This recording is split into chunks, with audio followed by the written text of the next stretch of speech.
ওই হ্যালো, এত ভাব কিসের আপনার? বুঝলাম না। ভার্সিটি সেই প্রথম দিন থেকেই খেয়াল করছি মেয়েদেরকে এড়িয়ে চলছেন, প্রবলেমটা কি? আমি এত কিছুর কৈফিয়ত আপনাকে দেবার প্রয়োজন মনে করি না। কিন্তু আমি তো এর রহস্য জানার প্রয়োজন মনে করি। বাসায় যেতে লেট হয়ে যাচ্ছে। ভালো থাকবেন, বাই। না বললে আমি আপনার পিছু পিছু আপনার বাসায় চলে যাব। আজব মেয়ে তো আপনি। বিদেয় হন তো। এই যে মিস্টার, আপনার জায়গায় দাঁড়িয়ে নেই। হুম। ধুর। কি হলো বলেন? এমনি। এমনি তো তো হতেই পারে না। কোনো মেয়ে স্যাকা দিছে নাকি? আপনি যেটা ইচ্ছে ভাবতে থাকেন। বলেই সেখান থেকে কোনোভাবে চলে আসলাম। আসলে মেয়েদের থেকে দূরে থাকার রহস্য একটা আছে। যেদিন চারিদিকে সব ফ্রেন্ডদের স্যাকা খাওয়ার গল্প শুনলাম, সেদিনই শপথ করছিলাম জিএফ তো দূরের কথা, মেয়েদের আশেপাশেও ভিড়ব না। তাই সেদিন থেকে আজ পর্যন্ত বিন্দাস একটা সিঙ্গেল লাইফ এনজয় করছি।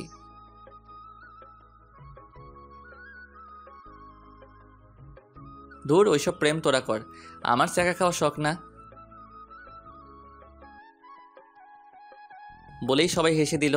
এমন সময় দেখি কালকের ওই মেয়েটা যাচ্ছে। হারামিগুলা চিল্লান দিয়ে বলে উঠল, মামা দেখ ভাবি যাচ্ছে। মেয়েটার সাথে সাথে দাঁড়িয়ে গেল। অবস্থা খারাপ হতে পারে ভেবে সবগুলো দৌড় দিয়ে বগার পার হলো। রয়ে গেলাম শুধু আমি। মেয়েটা আমার সামনে এসে, ওরা কি বলল? কেন শুনতে পাননি? কাল পর্যন্ত তো ভালোভাবেই শুনতে পাচ্ছিলেন। ওরা আমাকে ভাবি বলল কেন? ওদেরকে জিজ্ঞাসা করেন। বলার আগে আপনায় তো মামা বলেছিল। হ্যাঁ তো। ওরা আমায় আপনার সুবাদে ভাবি বলেছে। একটু ভেবে দেখেন তো, ওরা আমাকে মামা বলছে, তাহলে আমার সুবাদে বললে অবশ্যই আপনাকে মামি বলতো, ভাবি না? ধ্যাত। হালাইরা বিপদে ফেলে পালাস, আবার দূর থেকে মজাও নিস।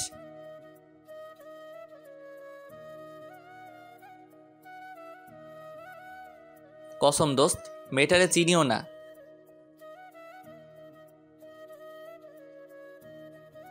এই এদিকে শুনুন। হ্যাঁ বলেন। আপনার নামটা কি যেন? নীল। কেন? না এমনি, আমি মিম। ও চলুন না একটু কোথাও গিয়ে বসি। সরি, অন্য কাউকে বলেন। চুপচাপ আসবেন কি না? না, আসবো না। এই ছাড়ুন, কি করছেন? সবাই দেখে কি ভাবছে?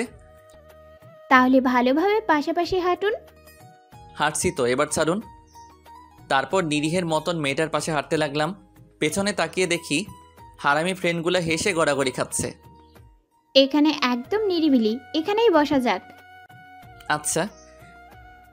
তো মিস্টার নীল, মেয়েতে আপনার কিসে এত অ্যালার্জি? মেয়েরা মায়াবী ছলনাময়ী, ফুলের মতন সুন্দর, কিন্তু সাপের চেয়েও বিষাক্ত।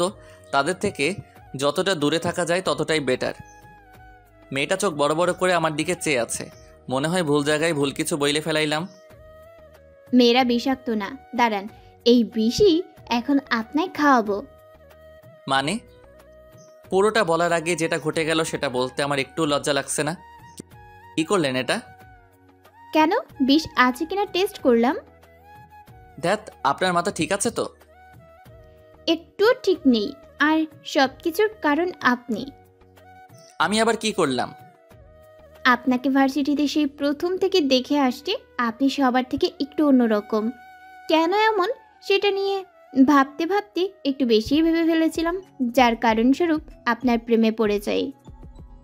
কি বলছেন এটা? সবই ঠিক আছে, কিন্তু প্রেমটা আমার ডিকশনারির বাইরে। আমি কিচ্ছু শুনতে বা জানতে চাই না, তবে? শুধু আপনাকে চাই। ইম্পসিবল।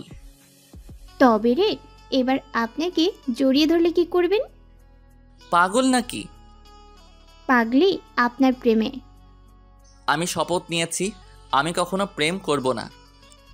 আপনার শপথের গুষ্টি কিলাই, তাহলে আমাকে এক্ষুনি বিয়ে করেন। আপনার ট্রিটমেন্টের প্রয়োজন। এই কান্না করছেন কেন? আমি আপনারে ভালোবাসি বলে আপনি ভাবছেন আমার মাথায় প্রবলেম আছে। ঠিক আছে, কান্না করবেন না প্লিজ। আজ একটু তাড়াতাড়ি বাসায় যেতে হবে, যাই। তবে প্রমিস করেন আজ বিকেলে দেখা করবেন। আজ একটু বাসায় কাজ আছে, কাল দেখা করি তবে। হুম, তবে কাল ভার্সিটিতে না, অন্য কোথাও দেখা করব। কোথায়? সেটা ফোন করে বলে দেব। নাম্বারটা দেন। 0190468। বাকিটা আপনারা দিয়ে নিয়েন। আচ্ছা চলেন একসাথে যাব। যাবার সময় আমার বাসায় সামনে নামিয়ে দিয়ে যাবেন। মানে? কোনো কথা না, না হলে আবার কান্না করব কিন্তু। আল্লাহ, তুমি কি মায়াগো চোখের সাথে সমুদ্রে সরাসরি লাইন সেট করে দিছো নাকি? এত কান্না করতে পারে কেমনে? তারপর নিরীহ ছেলের মতন মিমকে রিকশায় করে ওর বাসার সামনে নামিয়ে দিয়ে আমার বাসায় গেলাম। সারাদিন তো ভালোই কাটছিল। রাতে কি হইল জানি না, শুধু মিমের কিসের কথা মনে পড়ছিল। ওরে নিয়ে ভাবনার জগতে ডুবে গেলাম। চাইতেও ফিরে আসতে পারছিলাম না, কিন্তু ফিরতে সাহায্য করলো আমার ফোনটা। আননোন নাম্বার থেকে কল। হ্যালো, নীল বলছেন? হ্যাঁ, কে? মিম। বলেন। আপনারও কি একই অবস্থা? কি অবস্থা? কিছু না, কাল পার্কে আসবেন। সকাল করে পার্কে? আচ্ছা, তবে কোথায় যাবেন? জানি না। ঠিক আছে, সারাদিন রিকশায় করে ঘুরবো। না ঘুরলে হয় না? ঘুরবেন কি না তাই বলেন। ঘুরবো তো। Good boy. ঠিক সকাল 10টায় আমার বাসার সামনে থেকে নিয়ে যাবে। বাসা তো চিনে নেই, আর 1 মিনিটও যেন দেরি না হয়। যা আপনার ইচ্ছা। কি করছেন? আপনাকে নিয়ে ভাবছি। হাই হাই, এইটা কি বলে ফেললাম আমি? ওয়াও, সত্যি? এই না, ভুলে বলছি।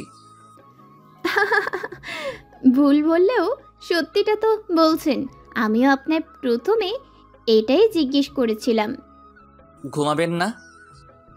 ঘুমাবো, তবে আজ সারা রাত আপনার সাথে কথা বলবো। তারপর পুরো 3 ঘন্টা কথা বলে বালিকা কয়,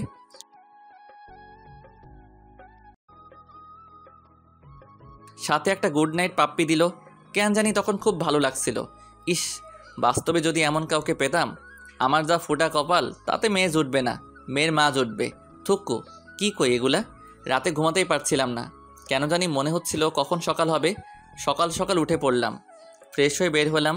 রিক্সা নিয়ে মিমদের বাড়ির সামনে গেলাম। মেয়েটা নিচেই দাঁড়িয়ে আছে। নীল কালারের একটা শাড়ি পরেছে, সাথে ঠোঁটে হালকা লিপস্টিক, চোখে টানা মাস্কারা, চুলগুলো শুধু বাঁধা। এ একটাই অপূর্ণতা রয়ে গেছে, তাও চোখ ফেরাতে কষ্ট হচ্ছে। এই আমার হাতটা ধরে তুলুন। দাঁড়ান, আর একটু দেখে নেই। হাই হাই, আবার কি কইলাম?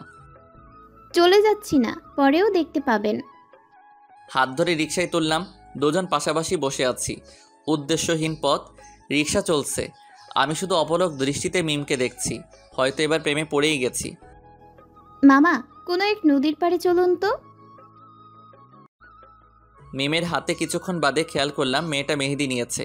ওর হাতের দিকে তাকিয়ে থাকতে দেখে হাতটা বাড়িয়ে দিল। নিন, ধরুন। মেয়েদের হাত এত নরম কেন? কয়টা মেয়ের হাত ধরেছেন? আপনিই প্রথম। তবে জানলেন কি করে মেয়েদের হাত নরম? আপনার হাত নরম তো, তাই ভাবলাম অন্যদের হাতও নরম। মেয়েটা হাসছে। আমার দৃষ্টি যেন শুধু তাকেই দেখতে চাই, সব ভুলে যেতে চায় তার এই মন ভোলানো হাসিতে। মিমের দিকে তাকিয়ে থেকে ভুলেই গেছিলাম কোথাও এসে রিক্সাটা থেমে আছে। ভাড়াটা দিয়ে মিমকে নিয়ে রোদে বাতাসে মিশ্রিত নদীর ধার দিয়ে হাঁটছি। মিম, একটা কথা বলি? বলুন। আপনার চুলগুলো খুলে দিন না, আরও বেশি ভালো লাগবে। আপনিই খুলে দিন। মেয়েটার চুল খুলে দিলাম। বাতাসে চুলগুলো এলোমেলোভাবে উঠছে, তবুও এখনও কি যেন অপূর্ণতা রয়ে গেছে। হ্যাঁ, মেয়েটার হাত ধরে হাঁটতে পারলেই পূর্ণতা পাবে। আপনার হাতটা কি ধরতে পারি? পারেন, তবে একটা শর্ত আছে। কি শর্ত?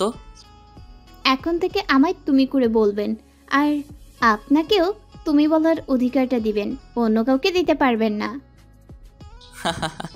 আচ্ছা, আমি তোমার শর্তে রাজি। দুজনেই নদীর কূল ধরে হেঁটে চলেছি। পদধূলি এঁকে দিচ্ছে আমাদের ভালোবাসার ছাপ।